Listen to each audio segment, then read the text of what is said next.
이번에 리플이 비콘 네트워크라는 글로벌 자금 세탁 대응 시스템의 창립 멤버로서 참여를 했습니다. 이게 단순하게 보안 시스템 합류가 아니라 앞으로 XRP가 어디로 가고자 하는지를 보여주는 강력한 힌트이기 때문인데요.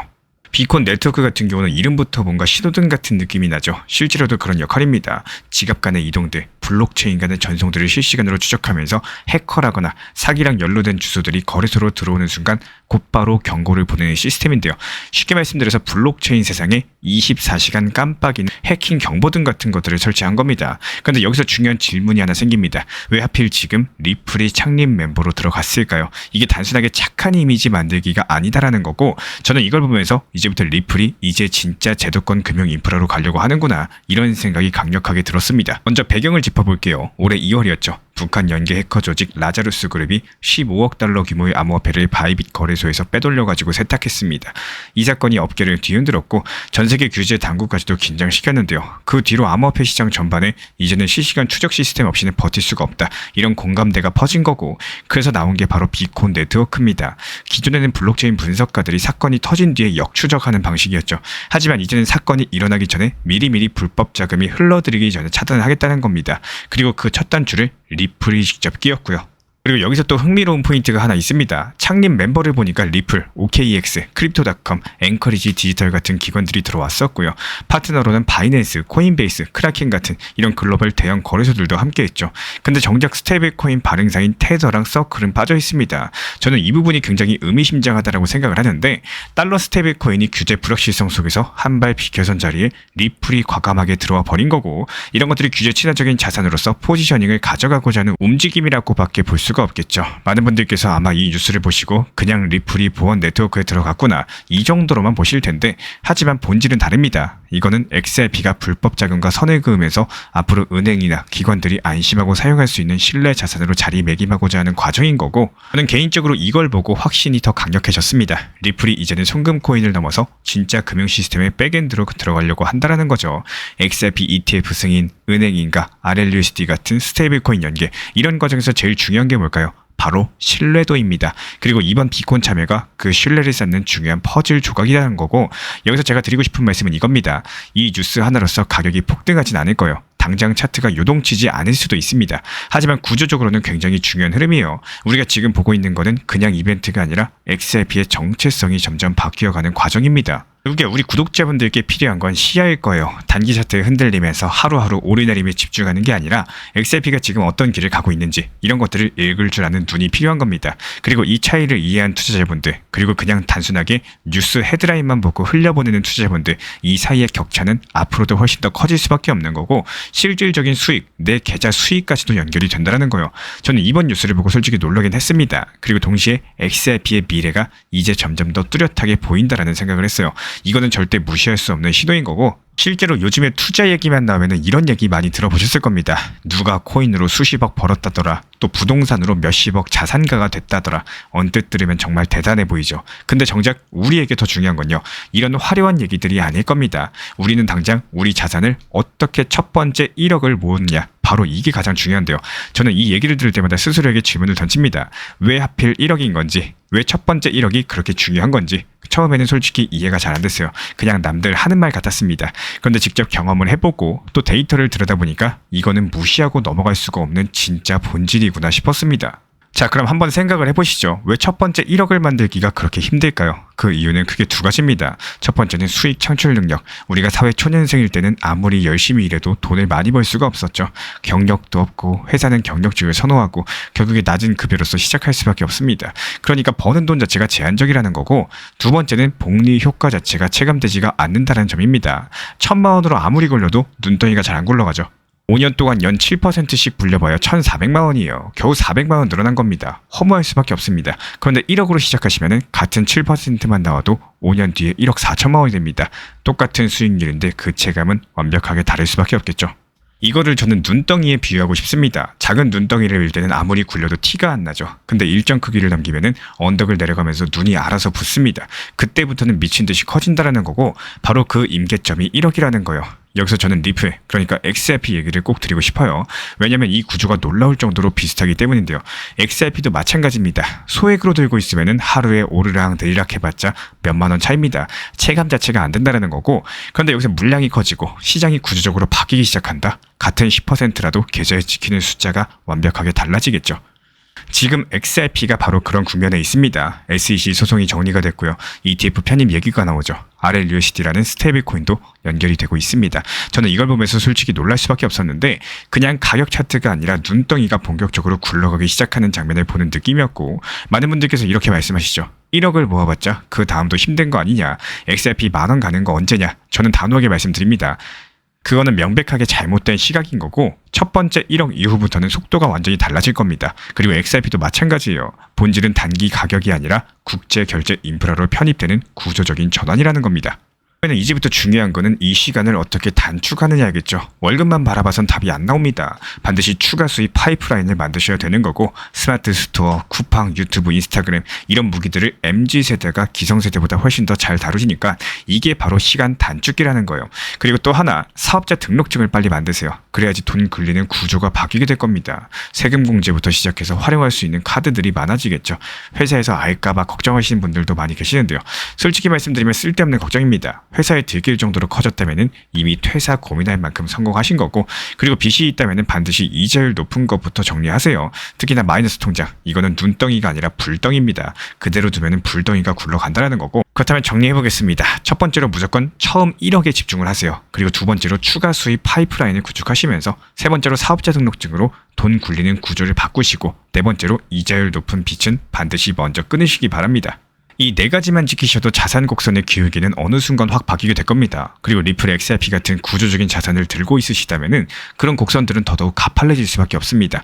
저는 지금도 잊을 수가 없어요. 제 자산 곡선이 어느 날 갑자기 기울기를 바꾸는 순간, 그리고 리플, XRP가 조용하게 제도권에 편입되는 순간, 이런 것들 보면서 이제는 진짜 눈덩이가 굴러가기 시작했구나, 이런 것들을 온몸으로 느꼈습니다. 우리 구독자분들, 수십억을 어떻게 벌까 고민하지 마시고요. 일단 당장 첫 번째 1억을 어떻게 빨리 만들 수 있을지 여기에 집중해 주시길 바랍니다. 그리고 구조적으로 굴러가는 자산, 저는 XRP가 그 역할을 할 수 있다고 믿는데요.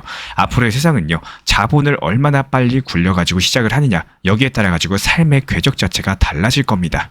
특히나 요즘에 원달러 환율 차트 보셨나요? 위기 상황도 아닌데 환율이 계속해서 위쪽으로 뚫어올리고 있죠. 저는 이걸 보면서 솔직히 소름이 끼쳤습니다. 왜냐하면 IMF 당시에 금융위기 때만 보던 그런 그림들이 지금 반복되고 있기 때문인데요. 그런데 지금은 위기가 아닙니다. 그럼에도 환율은 끝도 없이 올라가고 있다는 거예요. 그렇다면 여기서 우리가 던져야 될 질문이 있겠죠. 도대체 환율은 왜 이렇게 구조적으로 위쪽으로만 열려 있는 걸까요? 잠깐 과거로 돌아가 보겠습니다. 1998년 IMF 당시 환율이 폭등했죠. 하지만 시간이 지나면서 안정을 되찾았습니다. 2008년 글로벌 금융위기, 그때도 환율이 확 치솟았다가 결국에 다시 내려왔습니다. 즉 위기가 끝나면 환율도 같이 내려왔다라는 거고, 근데 지금은 어떤가요? 글로벌 위기 없습니다. 금융위기요? 아닙니다. 근데 환율은 꾸준히 오르고 있다는 거예요. 이게 단순한 일시적인 변동이 아니라 구조가 바뀌었다는 신호인 거고, 제일 큰 변화는 기업들이겠습니다. 예전에는 수출 잘해서 달러 벌어오면 무조건 원화로 환전했죠. 그게 당연한 세상이었고, 국내에서 공장 돌리고 임금 주고 투자도 해야 되다 보니까, 근데 이젠 다릅니다. 기업들이 벌어들인 달러를 굳이 원화로 바꾸지 않아요. 왜냐고요? 미국에도 투자해야 되고 인도에도 공장 지어야 되고 글로벌 전략 때문에 달러를 그냥 들고 나가는 겁니다. 심지어 환전한다고 하더라도 시세를 봅니다. 1,400원 밑으로는 아예 환전을 하지 않는다라는 거고, 저는 이걸 보고 확실히 깨달았는데요. 이제는 예전처럼 수출 잘 되면 환율 내려간다, 그런 시대는 끝났다라는 거예요. 두 번째는 국민연금입니다. 지금 기금 규모 자체가 어마어마하죠. 2025년 1월 기준으로 1,200조 원이 넘습니다. 그리고 이 돈의 절반 이상이 해외로 나갑니다. 즉 달러를 사서 투자한다는 뜻인데, 앞으로 최소 1,500억 달러 이상을 추가로 매입해야 된다는 분석도 있습니다. 이게 말이 1,500달러지 이 정도면 우리나라 외환 보유액의 절반에 가까운 규모인데요. 이 정도 물량이 꾸준히 달러로 빠져나간다? 원화 가치가 방어되기가 어렵겠죠.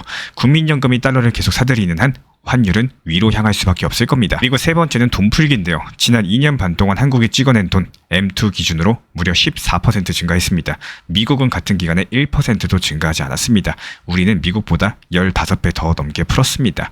이건 너무나 단순한 원리인데요. 돈을 많이 찍으면 화폐 가치는 떨어지겠죠. 경제학도 1학년생도 아는 얘기입니다. 근데 한국은행은 외부 요인 때문이라고 말을 해요. 저는 이 말 듣고 솔직히 허탈하긴 했습니다. 진짜 이유는 우리 스스로가 원화를 과도하게 찍어낸 데 있다는 거예요. 그리고 네 번째는 금리 차이입니다. 미국 1년물 국채금리 4%, 한국은 2%대죠. 우리 구독자분들이라면 어디에 돈을 맡기실 겁니까? 당연히 달러에 맡기실 겁니다. 게다가 복리 효과를 계산해보세요. 10년만 지나도 원화로 굴린 자산과 달러로 굴린 자산의 차이가 수천만 원 단위로 벌어집니다. 결국에 달러 선호가 커질 수밖에 없는 거고, 이에 대해서 많은 분들께서 이렇게 생각을 하세요. 환율은 한국은행이 개입하면 내려간다. 외부 변수 때문이다. 물론 단기적으로는 맞습니다. 한국은행과 국민연금이 개입하면 하루 이틀은 잡히겠죠. 하지만 구조적인 요인 앞에서는 역부족이라는 거요. 수출 기업이 달러를 안 판다. 국민연금이 달러를 산다. 돈을 마구마구 풀었다. 금리도 낮다. 이 네 가지가 겹쳤는데 환율이 안정될 리가 없겠죠. 여기서 중요한 질문 하나 드리겠습니다. 그렇다면 이런 환경에서 우리는 뭘 해야 될까요? 많은 분들께서 달러 예금, 미국 국채를 떠올리실 텐데 저는 여기서 한 가지만 더 말씀을 드리고 싶어요. 바로 리플 XRP입니다. 왜 XRP냐? 환율 불안이 길어질수록 원화 가치가 추락할수록 국가 화폐에 덜 휘둘리는 브릿지 자산이 필요해질 거고, XRP 등 글로벌 결제망에서 원화랑 달러, 유로, 엔화를 잇는 브릿지 역할을 할 수 있는 자산입니다. 특히 리플사가 전 세계 금융기관과 연결을 확대를 하면서 실제 사용 사례가 점점 늘어나고 있어요. 저는 XRP 전문가로서 이렇게 바라봅니다. 환율 변동이 심해질수록 달러 패권이 흔들릴수록 결국에 중립적인 브릿지 자산이 빛을 발하게 될 거라는 거, 그리고 그 선두에 있는 게 바로 리플 XRP라는 거. 결국에 환율은 단기적으로 개입에 흔들릴 수 있습니다. 하지만 장기적으로 위쪽으로 열려 있어요. 달러 자산을 일정 부분 가질 줄 아셔야 된다는 거고, 그리고 그와 동시에 XRP 같은 브릿지 자산까지도 반드시 고민을 해보셔야 돼요. 앞으로 환율은 단순한 숫자가 아닙니다. 우리 자산을 지키고 미래를 준비하는 기준점이 될 거고, 달러랑 원화의 틈새에서 XRP 같은 브릿지 자산의 역할을 반드시 기억해 주시기 바랍니다. 저는 이게 앞으로 우리 구독자분들의 5년 후, 10년 후 우리 자산 전략의 핵심이라고 확신하고 있습니다. 특히나 지금 시장 같은 경우는 미국 금리 인하를 앞두고 비트코인의 꾸준한 우상향이 이어지고 있죠. 그리고 리플 XRP의 폭발적인 상승과 더불어가지고 비트코인 그리고 리플 이런 흐름들이 횡보세를 보이거나 저조한 경우, 이때는 NFT나 메타버스, 웹3, RWA 이런 것들을 포함한 솔라나 수익 생태계가 서로 순환매를 이루면서 상승하는 게 일반적인 현재 시장 흐름입니다. 게다가 요즘 같은 경우는 보통 일요일에서 월요일로 넘어가는 시장들 같은 경우는 통계적으로 약세장이 펼쳐지죠. 그리고 어떻습니까? 월요일 쉬어가다가 화요일부터 다시 반등 장세가 연출이 되고, 그리고 보통 수요일이나 목요일에는 대거 알트 종목들 수익 실현하는, 이렇게 일주일 농사 수확하는 흐름들이 한 번에서 두 번 정도 연출이 되고 있는데요. 실제로 최근에 또 단기 반등 장세가 나왔었기 때문에요. 이에 따른 조정 자체가 필연적이었었고, 실제로 RSI 지표상으로도 과열된 구간인 것들이 확인되면서 종목 수익 실현 이후에 하루 이틀 정도는 시장이 충분히 눌릴 때까지 신규 매수 종목 타점을 들이지가 않았었습니다. 게다가 이것뿐만이 아니죠. 투트랙 전략으로서 리플 XRP에 대해서도 중장기 비중은 그대로 두시되 단기 비중에 대해서는 단기 고점에서 수익 실현을 하고, 또 밑에서 더 담을 수 있도록 분할 매수 타점까지도 공지 브리핑 드리고 있고요. 비트코인 같은 경우는 매달 초에 5% 비중으로 꾸준하게 매수하고 있고, 실제로 비트코인 지난 5천만 원 하던 시절부터, 그때 ETF 승인되네 만에 하던 이 시절, 이때부터 우리 신사 채널 커뮤니티 통해서 매달마다 한 번씩 매수하시면서 비중 늘려나가실 수 있도록 적절한 매수 타점 브리핑 드리고 있습니다. 지금 이때 비트코인 5천만 원부터 꾸준히 모아나가고 계시는 우리 신사 채널 리플 커뮤니티 회원분들 상당한 수익 내고 계시죠. 비트코인은 여태까지 매도 친 적이 없어요. 그리고 개별 알트코인에서는 정확한 눌림목 타점이 발견됐었고, 화요일 다시 정확한 눌림목 타점에서 매수 타점까지도 말씀드렸습니다. 전부 다 실시간으로 말씀드리고 있는 상황이고요. 그리고 이번에 CPI 발표가 호재로서 발표가 되면서 정확하게 상승장이 연출이 됐었고, 수요일 새벽에 안전하게 수익 실현하면서 미리 매도 타점까지도 걸어놨었기 때문에 잠을 자다가 수익 실현이 되셨고, 잠에서 깨어나고 보니까 이미 매도 처리되어 있으면서 계좌의 수익은 점점 쌓여가고 계십니다. 이렇게 개별 알트코인 방뿐만 아니라요, GPT 인공지능 타점을 활용한 인공지능 단타방에서도 새벽에 수익 매도 차결 완료됐습니다. 챗GPT를 활용해가지고 타점에 대한 정확도를 키우는 방이고, 이렇게 상승이 시작하기 전에 매수를 하고 하락장이 나오기 전에 매도하면서 눌림목 라인에서 날카로운 매수를 통해 가지고 미리미리 매도가 걸어 놓으시고, 잠을 자고 일어나 보니까 수익이 체결될 수 있도록 타점까지도 설정 도움 드리고 있습니다. 현재 현금 비중 자체가 증가됐기 때문에 다시 한번 또 눌림목 타점에서 매수 사인까지 드릴 예정이고요. 이런 부분들에 대해서 실시간으로 정보 받아보고 싶으신 분들 단순하게 그냥 현재 보이시는 번호로서 문자 신청만 주시면은 바로 입장 도움 드리도록 하겠습니다. 리플 XRP 투자에 있어서 이제는 투트랙 전략이 반드시 필요합니다. 지루해지고 있습니다. 무턱대고 몰빵하거나 반대로 또 손 놓고 기다리는 시대는 끝났어요. 첫 번째 트랙은 매달 분할 매수하시면서 시장이 빠지든 말든 일정 비중으로서 리플을 꾸준히 모아 나가시는 겁니다. 이거는 시간과 리스크를 분산할 수 있는 가장 효율적인 전략인 거고, 그리고 두 번째 트랙은 남은 현금 비중으로 알트코인 단타로서 굴려나갑니다. 수익이 나면은 그거를 다시 리플에 재투자하시면 되는 거고, 이게 바로 수익을 만드는 순환 매수 전략이 되실 거예요. 그런데 여기서 중요한 거는 단타 하실 때 조심하셔야 되는 거예요. 단타 매매 중독되면 끝장입니다. 이 매매 중독을 절대 조심하셔야 되는 거고, 예를 들어 가지고 시장이 과열인데도 지금 아니면 기회가 없다, 이런 조급한 생각에 RSI 지표가 이미 고점인데도 불안해서 또 들어가고 결국에 수익은커녕 손실만 쌓이게 되실 겁니다. 그래서 저희 채널 차원에서는 한 가지 원칙이 있습니다. 확률이 높은 날만 진입을 하세요. 그리고 시장 전체가 과매도 구간일 때, 비트코인 기준 RSI가 바닥을 찍을 때, 그때 알트코인 중에서 최근 거래량이 급등한 종목이 과매도의 경우 MACD, 볼린저 밴드, 이동평균선과 일목균형표 참고해서 신중하게 매수 진입 타점 들어갑니다. 그리고 그 외에는 아예 매매를 쉬는 날도 반드시 있어야지 진짜 단타인 거고, 그렇다면 이걸 어떻게 구별할 수 있는지 궁금하실 거예요. 여기서 챗 GPT가 등장을 합니다. 저희는 챗 GPT를 단순한 도구로 쓰지 않습니다. GPT한테 오늘 확률 높은 진입 타이밍이냐, 이렇게 물어볼 수 있게 맞춤 프롬프트를 사용을 하는데요. 그리고 그 결과에 저의 실전 매매 노하우 30%를 덧붙여가지고 GPT 시그널을 보완합니다. 어떻게 하는지 궁금하신 분들 GPT 검색력과 활용 전략을 이용해가지고 이 두 가지를 한 방에 알려드리고 있습니다.